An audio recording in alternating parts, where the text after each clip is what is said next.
de la construction européenne et de la démocratie. La souveraineté dont on parle, c'est la souveraineté collective, c'est la démocratie. Qu'est-ce que c'est que la démocratie? Thucydide l'a dit 400 ans avant Jésus-Christ dans la guerre du Péloponnèse. Notre constitution est appelée démocratie parce qu'elle est l'œuvre de tous et non pas de quelques-uns. Donc la démocratie, c'est la souveraineté collective sous son pendant souveraineté nationale, Sieyès, ou souveraineté populaire, Rousseau, peu importe, c'est la souveraineté de tous. Alors, quel est le rapport qu'entretient la construction européenne avec cet impératif démocratique qui est à l'origine de tous nos États et de nos constitutions et de nos conceptions? Alors, selon l'article 2 du traité sur l'Union européenne, le traité de Lisbonne, dans sa version Lisbonne, il nous est dit, alors il y a les valeurs de l'Union, il y a tout un... Alors c'est une logorée, les textes européens ne savent pas faire, dans le langage français ou américain d'autrefois, des belles phrases qui ont du sens, qui sont construites. Tout ce qui sort de l'Europe, c'est de la logorée. Alors c'est toujours du sandwich, il y a beaucoup de choses. Alors on nous dit, l'Union est fondée sur les valeurs de respect de la dignité humaine, de liberté, de démocratie, troisième position, d'égalité, de l'état de droit, cinquième position, ainsi que, parce qu'il faut toujours du ainsi que de respect des droits de l'homme. On avait compris que ça, dignité humaine et liberté, c'était déjà ça, mais enfin on en rajoute, respect des droits de l'homme, y compris des droits des personnes appartenant à des minorités. Là déjà il y a contradiction flagrante avec la Constitution française. Et bien sûr, ces valeurs sont communes aux États membres dans une société caractérisée par le pluralisme, la non-discrimination, et patati et patata. Et donc c'est très long, hein, à côté des articles français. Alors on voit bien que la démocratie et l'état de droit figurent tous les deux dans les valeurs de l'Union, mais énumérés sous une forme de liste technique d'éléments juxtaposés, sans aucun lien logique et cohérent entre eux. Il n'y a pas une définition cohérente, il n'y a pas une philosophie politique qui soit exposée, c'est une liste, quoi, un catalogue, comme toujours, répétitif et fourre-tout, une sorte de bourrage normatif. Et on constate que la démocratie n'est pas définie, l'état de droit non plus, on énumère et puis on s'abstient de définir et d'indiquer ce dont on parle. Alors je vais examiner donc cette question des rapports de la construction européenne et de la démocratie, puis ensuite je dirai quelques mots pour répondre aux interrogations qui ont été faites sur les possibilités, si ce n'est de s'en sortir, en tout cas de limiter les dégâts démocratiques en tentant de reprendre le contrôle, de retrouver ce que la Cour constitutionnelle de Karlsruhe, les leçons de démocratie nous viennent aujourd'hui d'Allemagne, c'est-à-dire le pouvoir du dernier mot. Parce que c'est ça, la souveraineté, c'est le pouvoir du dernier mot. Alors, construction européenne et démocratie. Les institutions européennes, il faut avoir l'honnêteté de le dire, c'est pas la peine de tricher, elles ont été conçues dès le départ comme des canons braqués sur l'État-nation. Le juriste belge Renaud Dehoust le dit, la remise en cause du primat de la souveraineté étatique constitue la clé de voûte du système européen d'intégration régionale. Les pionniers de la cause européenne ont considéré que c'était les nations elles-mêmes qui étaient responsables de la guerre et non pas l'impérialisme d'une seule, et ils en ont déduit qu'il fallait remettre totalement en cause le modèle westphalien fondé sur la souveraineté des États. Donc le but de l'entreprise, c'est d'enchaîner l'État dans un réseau d'engagements internationaux qui pourraient lui être juridiquement opposés, et ça commence dès le Conseil de l'Europe, même avant les communautés européennes elles-mêmes. Il faut limiter la souveraineté par le droit supranational. Alors donc, finalement, l'Europe est consubstantiellement antidémocratique. Donc les discours qui se proposent de démocratiser l'Union sonnent faux, puisque son but, c'est justement de ne pas l'être. Il faut bien comprendre que l'ignorance des peuples, la volonté de les encadrer, voire de les contrarier, c'est dans les gènes de ce système, c'est l'ADN. Alors, les traités consacrent, je vais le voir, cette confiscation des pouvoirs, mais sans rentrer dans le détail parce que je n'aurai pas le temps ici, mais on voit bien dans le fonctionnement, et notamment à l'occasion des ratifications des traités, que l'Union elle-même et les États se méfient terriblement encore aujourd'hui des peuples. Là, il y a vraiment une populophobie très claire. Et la théorie constitutionnelle, notamment exposée par la Cour constitutionnelle allemande, se contorsionne sans s'en sortir sur la question de la conformité des traités aux principes démocratiques.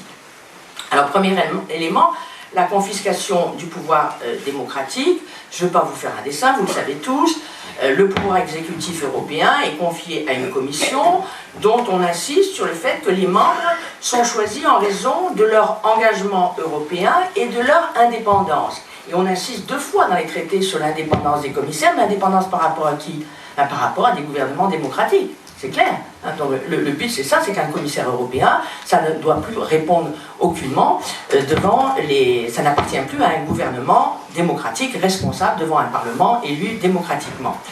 Et l'indépendance, donc à l'égard de ces gouvernements démocratiques, c'est la qualité principale et merveilleuse des commissaires européens. Elle a le monopole de l'initiative législative, et quant au Parlement européen, dont on nous dit, mais vous voyez bien, on a démocratisé l'Union, puisque on l'associe davantage au pouvoir de décision et on le fait élire, eh bien, je vous rappelle que c'est le tribunal constitutionnel de Karlsruhe lui-même, dans sa décision de 2009 sur le traité de Lisbonne, qui nous dit que la citoyenneté de l'Union est exclusivement dérivée de la volonté des États membres, elle ne crée pas un peuple de l'Union qui serait appelé à l'autodétermination, et elle ajoute, depuis que le principe de la souveraineté populaire l'a emporté en Europe, seuls les peuples des États membres peuvent disposer de leurs pouvoirs constituants respectifs et de la souveraineté de l'État. Donc ça, c'est la leçon que nous donne l'Allemagne sur le sujet. Alors, en outre, l'architecture de l'Union a été calquée sur le fédéralisme allemand, hyper normatif et centralisé. Il n'y a rien à voir entre le fédéralisme allemand et le fédéralisme américain, qui est beaucoup plus respectueux de la souveraineté interne, en tout cas des États. Ici, c'est un système à l'allemande, avec une répartition des compétences extrêmement fouillie, compliquée, avec des compétences exclusives, des compétences partagées, des interventions de l'un de l'autre extraordinaires. Et surtout, l'Union a les pouvoirs nécessaires à la réalisation de ses objectifs. Regardez dans l'article 3 du traité sur l'Union les objectifs de l'Union. C'est le bonheur du monde. Bon, c'est même pas le bonheur des Européens, puisque les relations internationales de l'Union, elle a à réaliser le bonheur sur Terre. Et donc, il y a des pages et des pages sur les objectifs de l'Union. Ils sont infinis, absolument illimités. Et on nous dit, l'Union poursuit ses objectifs par des moyens appropriés en fonction des compétences qui lui sont attribuées. Et la Cour de justice dit que l'Union doit avoir les pouvoirs implicites nécessités par ses objectifs. Et comme son objectif, c'est le bonheur du monde, évidemment, les pouvoirs risquent, par une interprétation téléologique de la Cour, elle reconnaît qu'il y en a toujours plus. C'est toujours dans une direction supplémentaire. Le second aspect que l'on connaît bien, c'est le mépris des choix démocratiques. Pour revenir sur quelque chose qui a été dit tout à l'heure, je rappellerai, et quand je dis mépris des choix démocratiques, c'est un mépris académique aussi, notamment chez les juristes spécialistes de droit international. Et je vous rappelle cette phrase de Mario Bettazzi, qui était un associé de Kouchner dans la théorie du droit d'ingérence. Voilà ce que pensent les internationalistes, les juristes internationalistes de la souveraineté. Il dit « la souveraineté, c'est la garantie mutuelle des tortionnaires ». Finalement, les États, c'est le diable. Bon. Donc, et il y a véritablement dans l'académie et chez les juristes en droit international cette idée que l'État c'est le diable, et quand tout est d'accord, quand vous parlez effectivement de souveraineté nationale, eh bien comme le disait Sartre, tout souverainiste est un chien en quelque sorte. Donc il y a véritablement cette idée-là qui est très fortement ancrée. Alors le mépris des choix démocratiques, bien, on l'a vu, vous voyez bien que tous les États, tous les gouvernants hésitent à recourir au référendum. Quand les référendums ont lieu, on s'assoit dessus. Et bien sûr, lorsque j'avais rédigé un recours au Conseil constitutionnel contre la loi ratifiant le traité de Lisbonne par voie parlementaire, alors qu'il est la copie conforme de celui qui avait été rejeté par voie populaire, il ne s'est pas trouvé 60 parlementaires pour signer cette requête au Conseil constitutionnel. Donc il y avait là un refus de faire éventuellement ne serait-ce que poser la question au Conseil constitutionnel. Donc c'est un espèce de coup d'État permanent, et on l'a vu alors jusqu'à la caricature, lorsque le Premier ministre grec a envisagé un référendum dans son pays sur la question de l'aide, ou dans le berceau même de la démocratie, dans le berceau de la phrase de Thucydide, toute l'Europe s'est exclamée, mais c'est pas possible, on peut pas organiser un référendum en Grèce, pensez donc. Bon. Donc là, on voit bien quand même qu'il y a un problème de rapport avec la démocratie dans toute l'Europe. Il y a une véritable phobie référendaire, et lors de la révision constitutionnelle de 2008, vous savez peut-être qu'on a créé, ça venait pas de l'exécutif, ça venait d'une initiative parlementaire, une sorte de, alors on appelle ça un référendum d'initiative conjoint, initiative des parlementaires suivie par des électeurs, etc. C'est en fait plutôt une initiative parlementaire, mais tout a été fait pour rendre cette technique impossible. C'est-à-dire qu'ils se sont attachés, d'abord on a mis un temps fou, c'est seulement en décembre 2013 qu'on a fini par avoir la loi organique sur l'organisation du référendum d'initiative conjointe, et tout a été fait pour empêcher le fonctionnement de ce système. Alors je rappelle simplement que tout récemment, il y avait un hémicycle vide, une quarantaine de députés dedans, qui ont voté une résolution, donc essentiellement le vote LRM, rappelant l'attachement de l'Assemblée aux symboles européens, saluant la signature par la France de la déclaration numéro 52 relative à ces symboles. Or, on le sait très bien, ces symboles ont été enlevés du traité de Lisbonne parce qu'ils avaient été rejetés par les Français et les Néerlandais en 2005. Donc là, on vient, nos parlementaires, nos députés viennent de voter l'attachement des Français à quelque chose qu'ils ont rejeté. Donc c'est quand même assez étonnant, et ça en dit long sur le respect du verdict populaire de 2005. Alors maintenant, question... en droit, l'Europe est-elle démocratique, et qui se pose cette question? Alors, en France, nous avons un système, avant la ratification des traités, qui consiste pour le président de la République lui-même à expédier le projet de traité au Conseil constitutionnel et lui dit « dites-nous si c'est contraire à la Constitution et s'il faut qu'on révise ». Bon. Que fait le Conseil constitutionnel? Il ne peut pas me dire autre chose, dire « ah oui, il y a un gros transfert des conditions d'exercice de la souveraineté nationale, donc c'est contraire à la Constitution, il faut réviser ».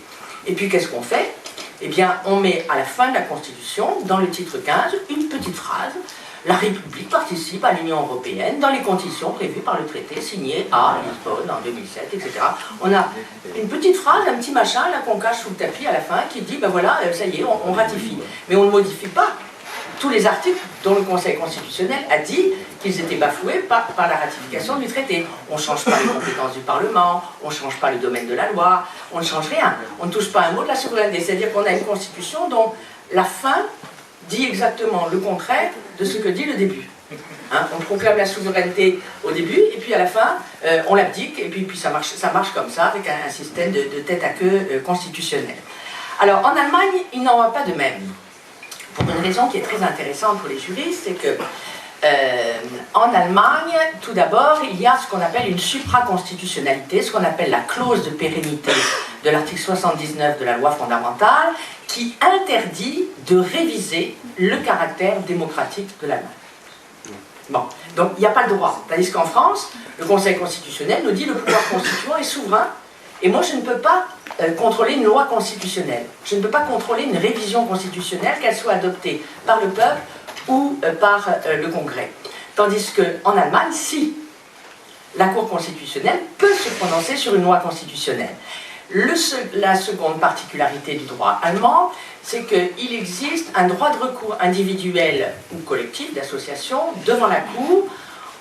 Tout citoyen, tout groupe de citoyens peut faire un recours devant la Cour constitutionnelle pour violation de ses droits fondamentaux. Et là, les juristes allemands, ce sont des collègues, ce sont tous des profs de droit, ont fait des recours en disant, eh bien, le caractère démocratique de l'Allemagne qu'on ne peut pas réviser, comment s'exerce la démocratie? Par quel biais? Le droit de vote. Le droit de vote, c'est un droit des citoyens allemands.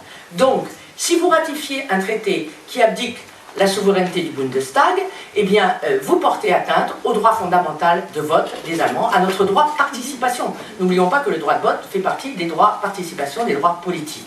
Et donc, par ce biais, ce sont des juristes très pointus qui saisissent la Cour constitutionnelle des traités et qui lui disent, alors là, les saisines font 300 pages, et la réponse de la Cour fait 100 pages, pour expliquer est-ce que le projet de traité est bien conforme à l'idée démocratique et quelles sont les exigences de la démocratie. Et donc, grâce à ce biais, on a des décisions de la Cour constitutionnelle de Karlsruhe qui sont tout à fait passionnantes, à côté de celles du Conseil constitutionnel français qui n'ont pas grand intérêt. Et donc, alors je vous passe évidemment les détails parce que c'est très long, mais enfin, l'idée de la Cour, elle n'a jamais jusqu'à présent dit la ratification de tel traité exige de changer de constitution, on ne peut pas ratifier. Mais elle met en garde quand même de manière assez symptomatique et surtout elle dit attention, la loi, parce qu'en Allemagne il y a une loi d'accompagnement, une loi de ratification plus une loi d'accompagnement de la ratification du traité. Elle a par exemple invalidé la loi d'accompagnement de Lisbonne en disant vous n'avez pas prévu assez de garanties permettant au Bundestag de garder la main sur les décisions qui se préparent au niveau européen.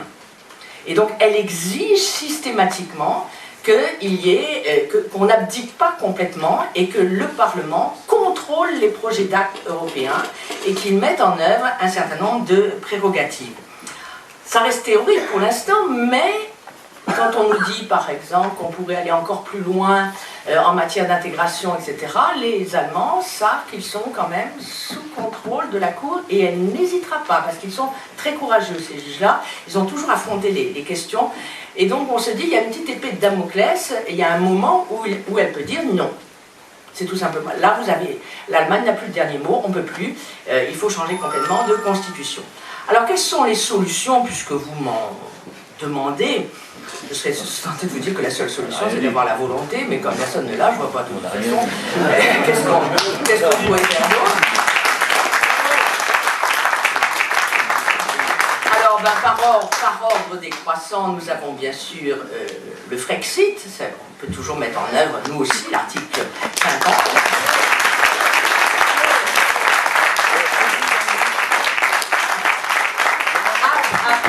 Après un référendum, soit sur le fondement de l'article 11, constitutionnel ou législatif, soit un référendum consultatif à l'anglaise, on peut. Mais évidemment, c'est difficile, et puis c'est bien plus difficile de sortir de l'Union quand on est dans l'euro que quand on n'y est pas.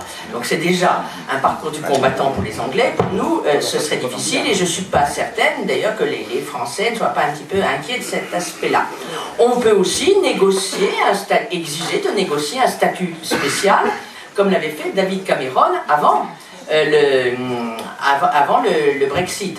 Bon, dire, ben, écoutez, voilà, la France exige des dérogations sur tel, mais ça exige de dire, c'est ça où on s'en va. Hein? Donc il y a un rapport de force à jouer. On peut exiger une révision complète des traités, seulement on est 27, plus 28, mais 27, donc la remise à plat, c'est pas évident, il faut convaincre les autres avec un plan B. Il y a un article 48 dans le traité de l'Union, assorti d'une déclaration numéro 18, qui stipule que les États peuvent décider de réviser les traités, y compris en vue de réduire les compétences de l'Union. Les Anglais ont été demandeurs pendant longtemps. On ne les a pas écoutés, ils sont partis. Mais on peut dire, écoutez, voilà, il y en a trop, c'est plus possible, il ne faut pas rédiger les compétences comme ça, il vaudrait mieux avoir une rédaction à l'américaine, on peut revoir les choses, mais qui le propose et qui veut vraiment le faire? Et puis, il y a plein de moyens juridiques, il y a des tas de choses. Dans le traité de l'Union ont été annexés deux protocoles. Un protocole sur les parlements nationaux et un protocole sur le principe de subsidiarité, qui ont donné lieu d'ailleurs à une révision de la Constitution française pour permettre aux parlementaires français de voter des résolutions en matière européenne, disant on n'est pas d'accord avec ce projet d'acte, ou surtout, cet acte-là porte atteinte au principe de subsidiarité. Ça devait relever de la compétence des États. Vous avez complètement débordé. C'est un excès de pouvoir, en quelque sorte, de l'Union. Donc, on peut faire des choses. Il y a, au Sénat, pas mal de résolutions européennes qui sont votées, mais elles n'ont aucun effet. Bon.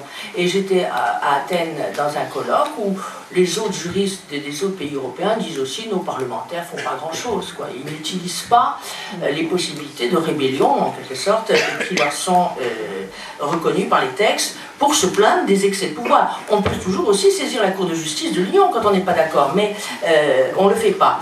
Je vous cite un exemple.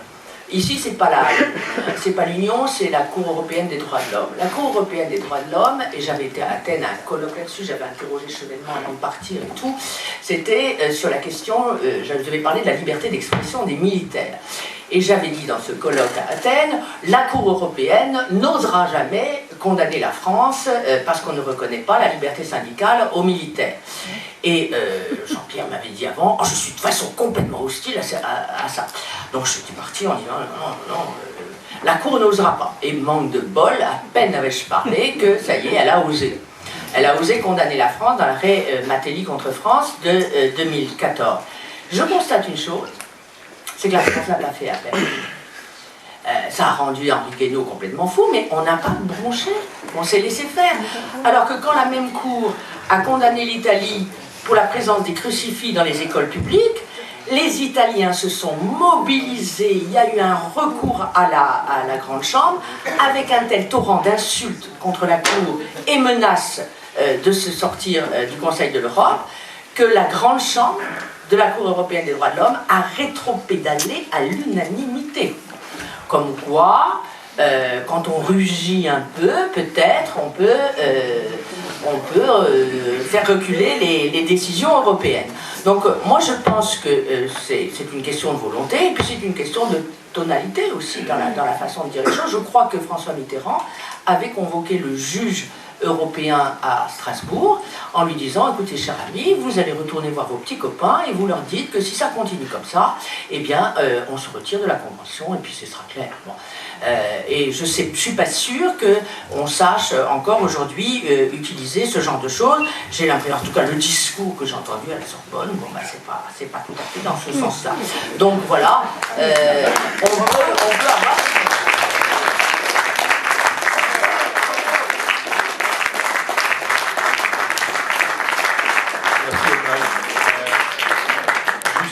Il y a quelques places libres, si vous voulez les prendre, puisque rester debout pendant 3 heures, c'est un peu difficile.